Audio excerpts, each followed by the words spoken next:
E aí, pessoal, tudo certo?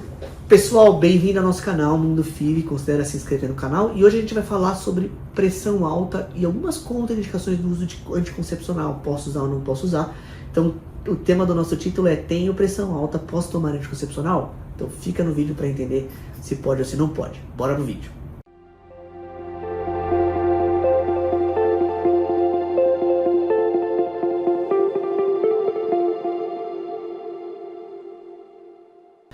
Vamos lá, pessoal, seguinte, ó, pressão alta e anticoncepcional. Então, eu queria usar esse título, porque a gente recebeu essa pergunta, para gravar um vídeo mais geral, assim, de quais são as principais contraindicações e o que a gente chama de fatores de risco adicionais e a somatória do fator de risco, que é realmente o que mexe pra gente ali.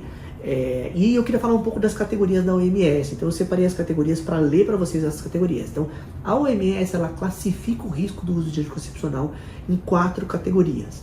De antemão eu posso falar para vocês que a primeira e a segunda categorias a gente usa anticoncepcional e a terceira e a quarta categoria a gente não usa anticoncepcional. Queria ler para vocês aqui as categorias. Então categoria 1, o método pode ser usado sem restrição.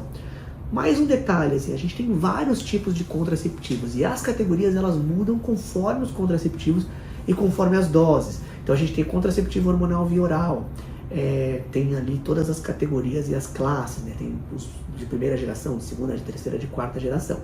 A gente tem os injetáveis, depois a gente tem o anel vaginal, a gente tem o transdérmico, a gente tem os dispositivos. Então no mundo de contracepção, evitar gravidez, cada contraceptivo tem a sua categoria para cada doença.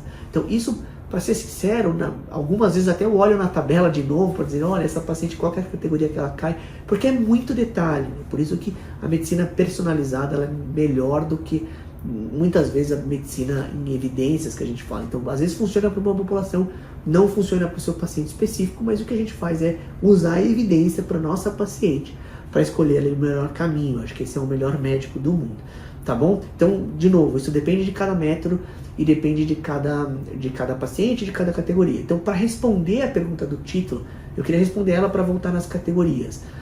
Pode sim, e a gente vai ver como isso pode mudar de categoria conforme o uso do contraceptivo, beleza? Bom, categoria 1, o método pode ser usado sem restrição.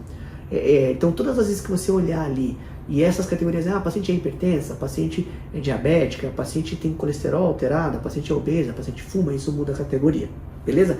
Então, se a paciente cair na categoria 1, ela pode usar sem restrição. Bom, a categoria 2 é o seguinte, o método pode ser usado com restrições. As condições listadas na categoria 2 significam que o método em questão pode ser utilizado com alguma precaução, ou seja, o ginecologista vai decidir ali junto com a paciente se a categoria 2 dela já está ali e se ela tem algum outro fator de risco importante, se ela tem uma trombose familiar, se ela fuma, se ela tem sobrepeso. Às vezes a gente dá um downgrade na categoria, ou na verdade mantém a categoria e prescreve a categoria 2, ou a gente fala assim, olha, você provavelmente é uma categoria 3, mesmo listada aqui como categoria 2, a gente ainda não vai escolher este método para você, tá bom? São situações nas quais as vantagens de usá-lo geralmente superam os riscos. Então a categoria 2 é a vantagem da contracepção supera o risco. As condições da categoria 2 fazem com que o método não seja a primeira escolha, tá bom? Então assim, o que significa isso? O que o OMS quer dizer? Se você tem ali anticoncepcional via oral para paciente que você está em questão é categoria 2, o DIU de cobre é categoria 1, então você sempre tem que oferecer a primeira opção, a primeira escolha. Caso ela não queira, a paciente não queira, a decisão é da paciente no final do dia, você pode usar a categoria 2 e aí você não vai estar fazendo nada de errado. E vou te falar que grande parte das pacientes que a gente usa cai ali às vezes na categoria 2, a gente usa sem muito medo, tá bom? A categoria 3 é o seguinte, os riscos comprovados e teóricos decorrente do uso do método, em geral, superam os benefícios. Então, toda vez que cai a categoria 3, eu não prescrevo, tá bom? E aí a gente, de novo, vê se tem algum método que seja pelo menos categoria 2, ou assim por diante, tá bom? A gente pode até dar o exemplo de cardiopatia grave, pacientes que não podem engravidar de jeito nenhum, porque a própria gravidez é um fator de risco tão importante que às vezes você corre o risco da contracepção e abrindo um pouco mão ali do risco dela engravidar. Então, em algumas situações, a gravidez é contraindicada e a contraindicação relativa do contraceptivo, do hormônio ali ou de algum outro tipo, ela é menor do que a contraindicação da gravidez. Nesse caso, tem que usar um método contraceptivo. tá bom? Deve ser usado como última escolha. Então assim, ó, este método categoria 3 deve ser usado como última escolha, ou seja, a OMS não exclui completamente, mas deve ser usado como última escolha, tá bom? Caso seja escolhido, é necessário um acompanhamento rigoroso da usuária. Então, pacientes que caem na categoria 3, que não tem uma outra escolha, que não tem nenhum tipo de benefício, a gente muda um pouquinho, ou se a gente tiver que usar, por exemplo, no Hospital das Clínicas a gente tinha lá alguns casos que era categoria 3, a gente acompanhava o paciente de 3 em 3 meses, olhava se ela tinha algum efeito de fígado, se a paciente tiver dor na perna a gente suspende, ou se dá enxaqueca a gente suspende, então basicamente a gente acompanha o paciente muito de perto. Bom, a categoria 4 não tem discussão, o risco é inaceitável, então a frase é: o método não deve ser usado, pois apresenta um risco inaceitável, tá bom? Categoria 4. Bom, e algumas vezes, na maioria das vezes, a gente põe a categoria 3 e a categoria 4 juntos. Então a decisão da OMS é muito parecida ali com a categoria 3 e com a categoria 4.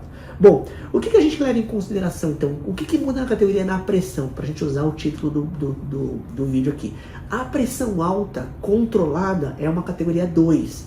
E a pressão alta descontrolada é uma categoria 3. Então você vê como é difícil assim.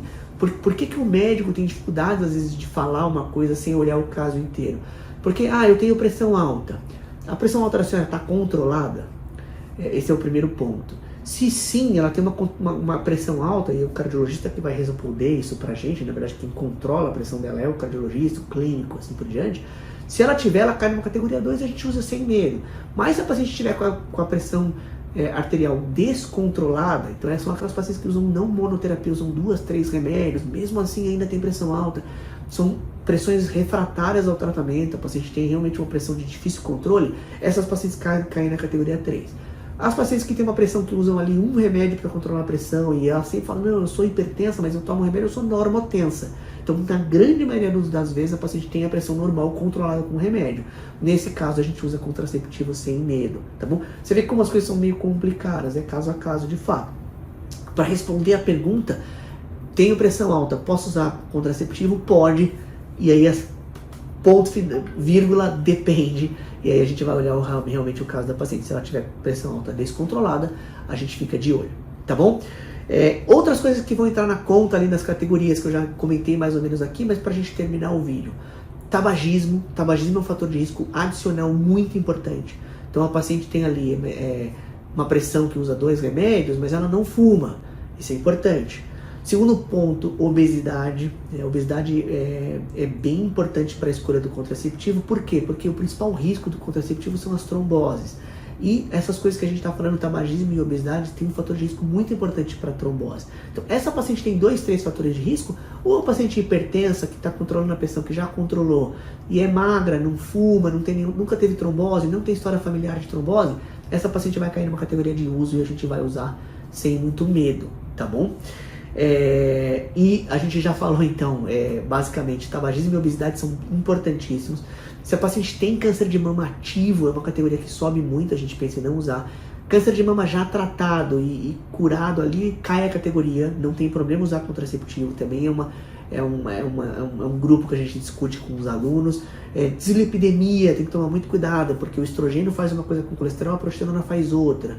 Então você tem que realmente decidir o melhor método ali, se ela for usar um método combinado nas pacientes dislipidêmicas, tá bom?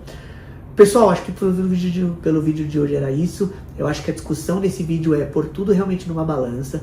A gente não consegue dar uma receita de bolo aqui para você conseguir escolher seu método contraceptivo sozinha. Eu acho que o ginecologista tem um papel fundamental para conversar sobre todos os métodos, sobre 12 métodos contraceptivos, discutir com você prós e contras de cada uma delas e escolher o melhor método, beleza? Valeu, pessoal! Se vocês estão gostando aí do conteúdo, se inscreve no canal e eu vejo vocês nos próximos vídeos. Valeu!